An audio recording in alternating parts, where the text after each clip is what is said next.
ఉగ్రమూకలపై వాయుసేన నిర్వహించిన దాడులను పార్టీలకు అతీతంగా నేతలంతా స్వాగతించారు. తమ వీరోచిత చర్య ద్వారా దేశ ప్రతిష్ట నిలబెట్టిన వాయుసేనకు వందనం చేస్తున్నట్లు నేతలు ప్రకటించారు. ఉగ్రవాదులకు వ్యతిరేకంగా సైనిక దళాలు ఏ చర్య తీసుకున్నా మద్దతిస్తామని ప్రకటించారు.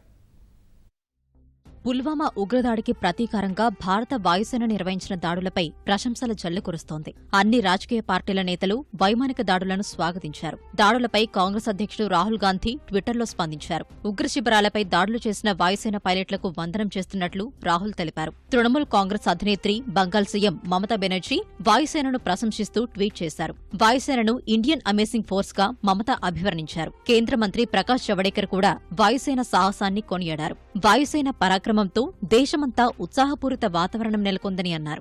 10 दिन में जो पुलवामा के आतंकी साजिश करता थे उनको मार गिराया 100 घंटे में।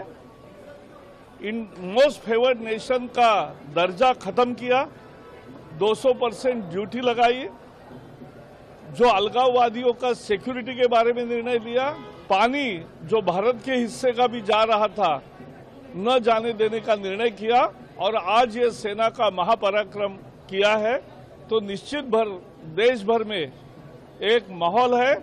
मोदी जी पर लोगों का विश्वास है। देश के रक्षा के लिए आवश्यक कदम उठाया है सेना ने और सेना को इस तरह की कदम उठाने की छूट प्रधानमंत्री नरेंद्र मोदी जी ने दी थी। अब सेना के पीछे पूरा देश खड़ा है। ఉగ్రమూకల వాయుసేన దాడులను లోక్సభలో కాంగ్రెస్ పక్షనేత మల్లికార్జున ఖర్గే స్వాగతించారు. సైనిక దళాలు ఏ చర్య తీసుకున్నా తమ మద్దతు ఉంటుందని స్పష్టం చేశారు.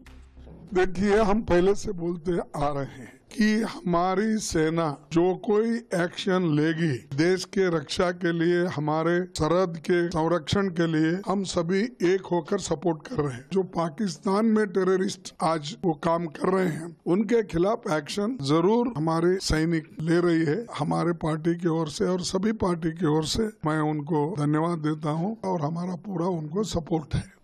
ఉగ్ర శిబిరాలపై దాడుల ద్వారా వాయుసేన వీరోచిత కార్యం చేసిందని మాజీ రక్షణ మంత్రి ఏకే యాంటోనీ అన్నారు. ఉగ్రవాదులను ప్రోత్సహిస్తున్న పాకిస్తాన్ తమ తీరు మార్చుకోకుంటే ఇలాంటి దాడులు తప్పవని యాంటోనీ హెచ్చరించారు. By this heroic action, Air Force has restored the prestige of Indian people and our armed forces.